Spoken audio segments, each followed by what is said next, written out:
So minsan pa, please welcome sisters and brothers. Palakpakan natin the Red Team! Light.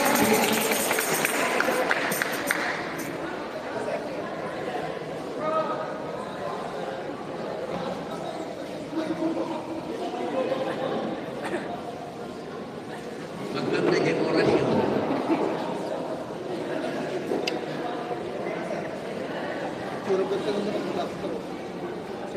Ang ganda-ganda ng stage natin. Parang rice terraces. Natatamnan ng mga pagpapala ng Panginoon.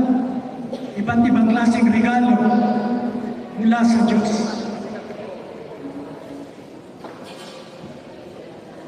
Magandang tanghali po sa ating lahat. Pagbati yan mula sa aming pangkat, ang Red Team.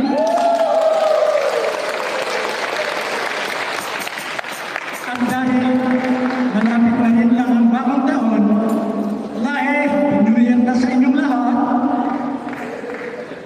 At sana po itong susunod na taon 2025, lalong pagpapala ng Panginoon ang tatanggapin ng bawat isa sa atin.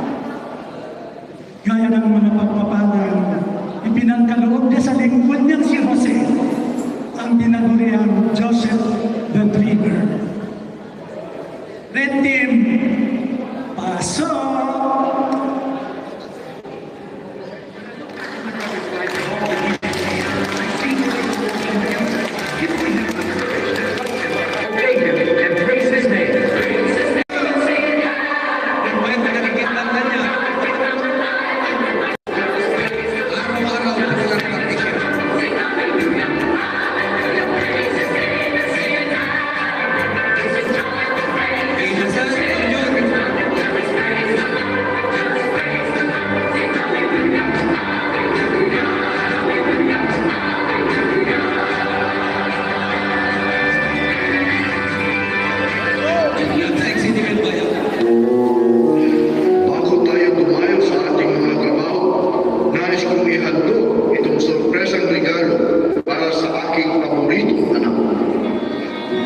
Si Joseph na naman siguro ito. Hindi! Baka si Ruben yan siyang pangalan. Hindi! Baka nakakita yung pangalan natin. Ay, si Benjamin. You're a good set. Great, well, Joseph. Ito ay para sa aking pinakamamahal na anak, Joseph.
Unang panaginip ko, tayo ay nasa bukid at nagbibigkis ng trigo. Tumayo ang aking binigkis at yumukot sa paligid nito ang mga binigkis niyo. Ano? Ikaw pagkakas ka sa akin?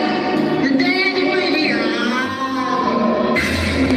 Pakinggan muna natin ang sinasabi ng iyong kapatid. Muli pa akong nanaginip. Nakita ko na ang araw, ang buwan at 11 bituin sa langit ay yumuko sa aking harapan. Anong ibig mong sabihin, anak? Kami ng iyong ina at mga kapatid ay yuyuko din sa harapan mo. Walang simple ang mga panaginip kasi hindi mo na ginagawa ang ating mga magulang. Ang selos ay nakamamatay. Oops! Hindi selos patungkol sa love life, pero pwede rin. Ang selos ng mga kapatid ni Jose ay nauwi sa matinding galit at pagbabalak na patayin siya. Mga kapatid, tignan niyo tumatating. Nandiyan na si Joseph na drama. Parang dreamer yata yung kuya. Grabe. Joseph the dreamer?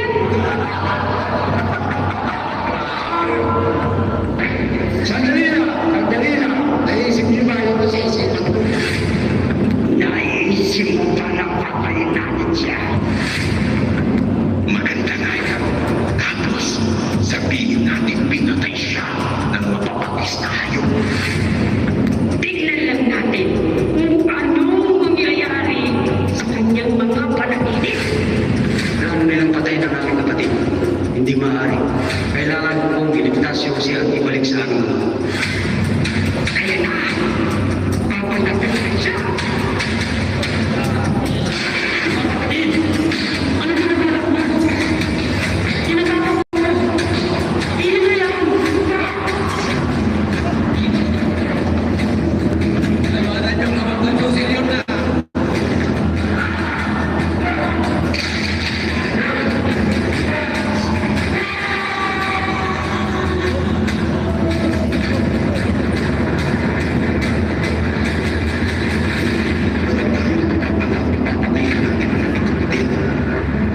Pili na lang natin siya kaysa ating saktan.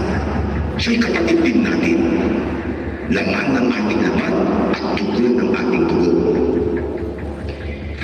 Sinang-ayon nila ito at ipinagbili si Joseph sa halagang dalawang bilang. Si Jose ay 17 taong gulang nang siya ibenta ng kanyang mga kapatid.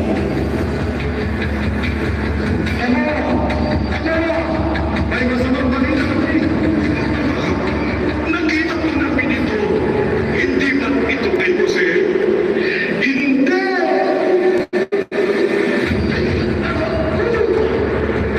Sayang natin. Masakit ang nangyari sa'yo. Hindi ko ito matatanggap. Anak ko.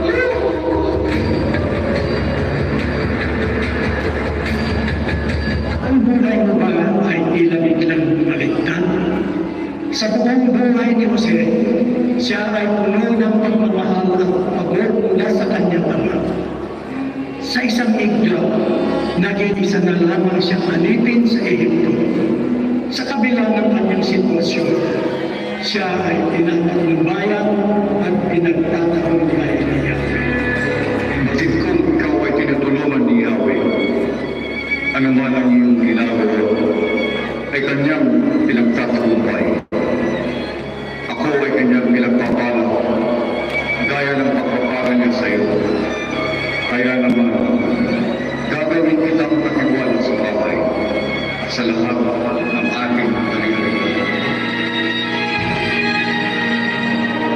Hindi lamang matalino at magaling si Jose, siya din ay matulog at nagdalaw Ng sexy niya. at nakakalugan pa na nasa ang asawa ni Potiphar sa kanya. Ng sexy nila. Kasaw! Ay, sa previous of the mom. Sino nga ba? Ako ma? Baka. Gusto niyo bang mawalan ng trabaho?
Ang isang tulad ko.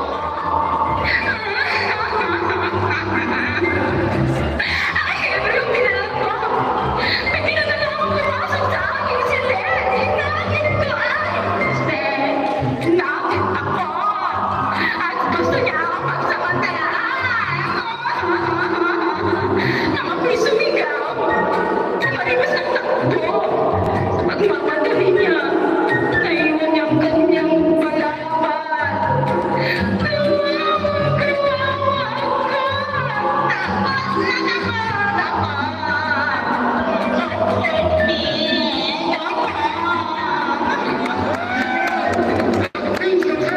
Tama, darling.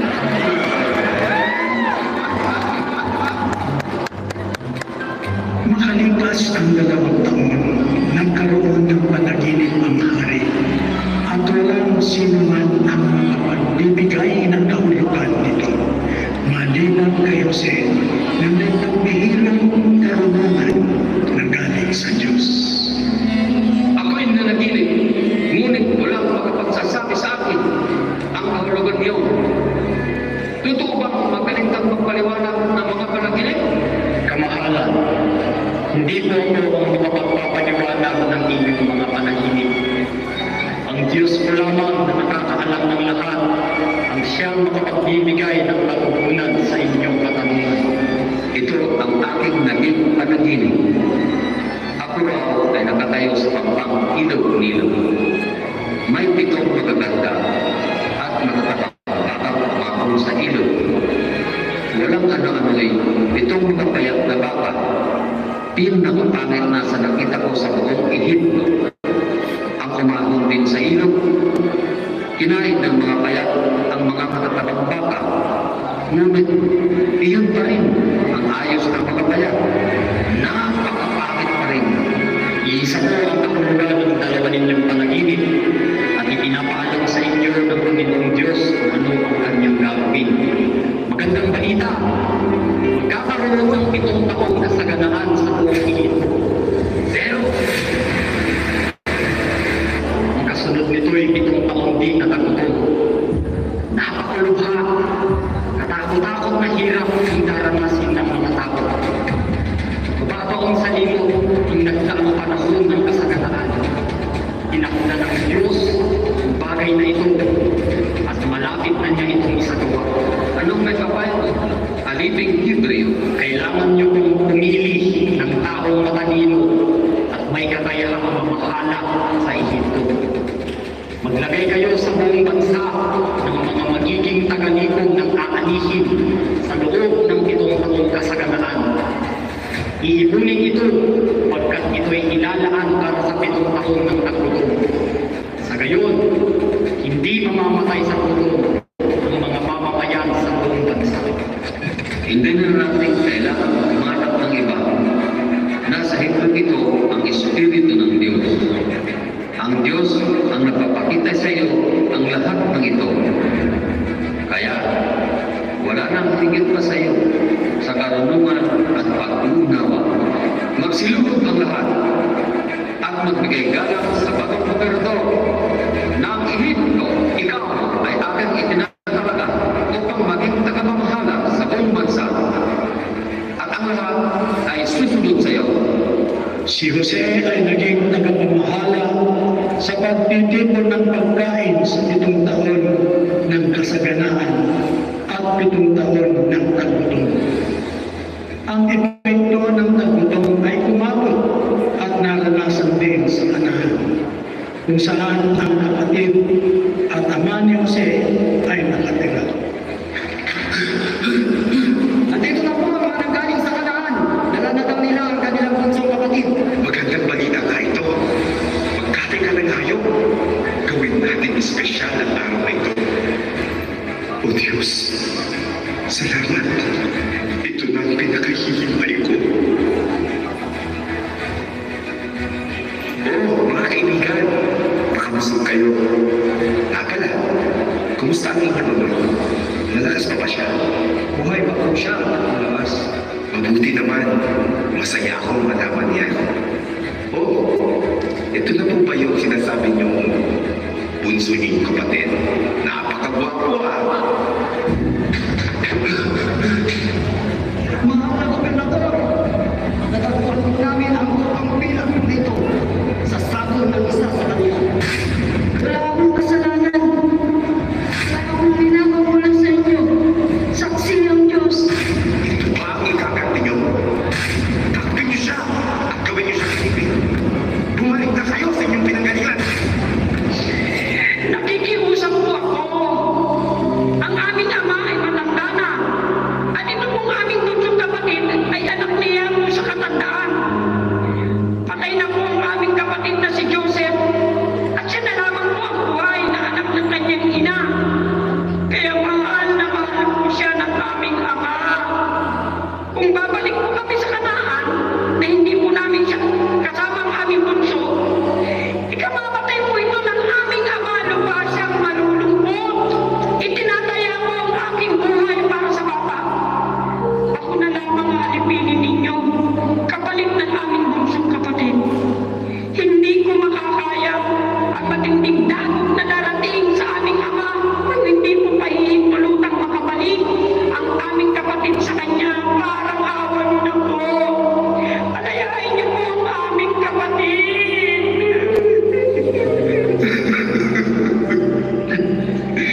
Mga kapatid, ako si Jose. Ang inyong kapatid ay pinagbili sa Ehipto. Ano daw? Kapatid ko na kayo. Siyempre, patay na ang aming kapatid. Namatay siya dahil sa amin. Maniwala kayo. Ako ito si Jose, ang inyong kapatid. Naaalala ko kung paano niyo ako itinapon at ipinagbili sa Ehipto. Jose, patawad. Sinubukan kitang iligtas, pero wala ka na sa balon. Patawad. Hindi ka na namin hinanap upang maibalik sa aming ama. Ano ba kayo? Huwag na niyo ikalungkot ang nangyari.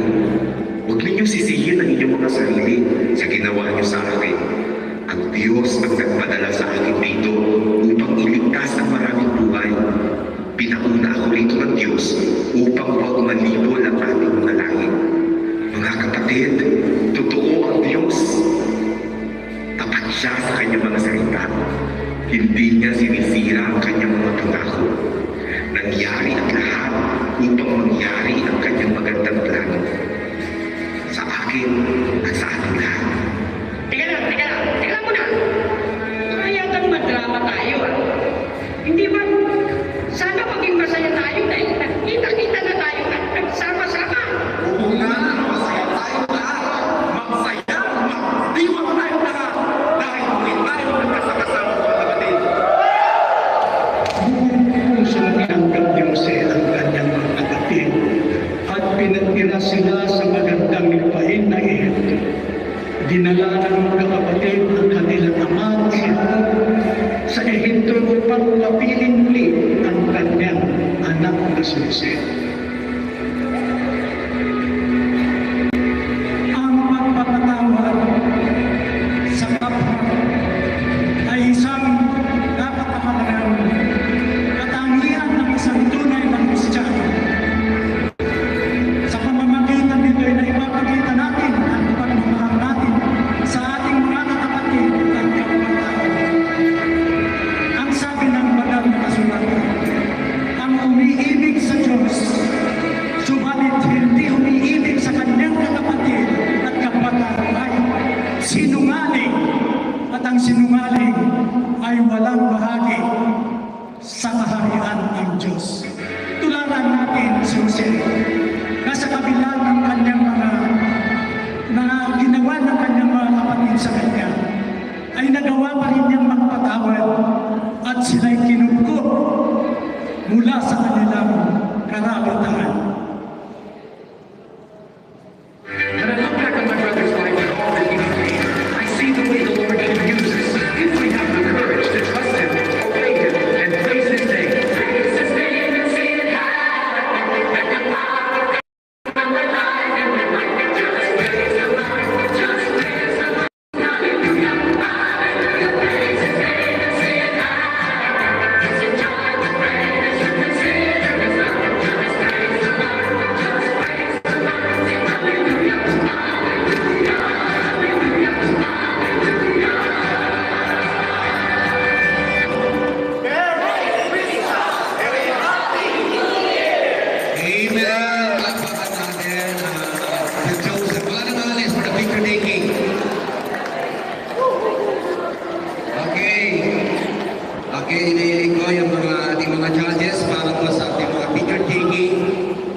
pagkatapos ng picture taking ay maglalas na po tayo. Maglalas na tayo at dahil pinag-uusapan pa nila ang mga kung sinong panalo. Dahil madikit ang labanan. Mula sa una, parang mga 0.1 lang ang mga pagitan ng mga score. Parang nahihirapan yung ating mga judges. Kailangan nila ng lunok calculator para sa pagkukwenta ng kanilang mga score. Mahigpit. Sir, pwede mag-picture tayo. Sir, Pastor, mga judges natin. Mamaya kwentahin na natin. Kailangan natin ng maraming witness para sa pagkukwenta sa napakagandang... Hindi kayo. Kasi sikat ko eh.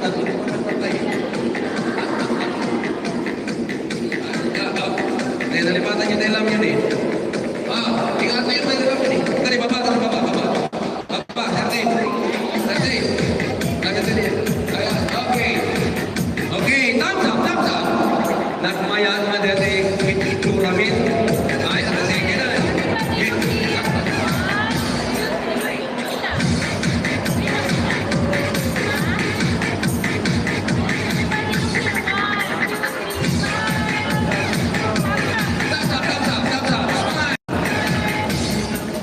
Once again, the chosen team. Mabilis na kayo dahil mag-session na kayo sa pagkain. Okay, ang gaganda lahat ng inyong mga ginawa. Pinag-isipan, pinagplanuhan, at napakaliwanag ang lahat ng ating mga ipinakita. At sana unat-unawa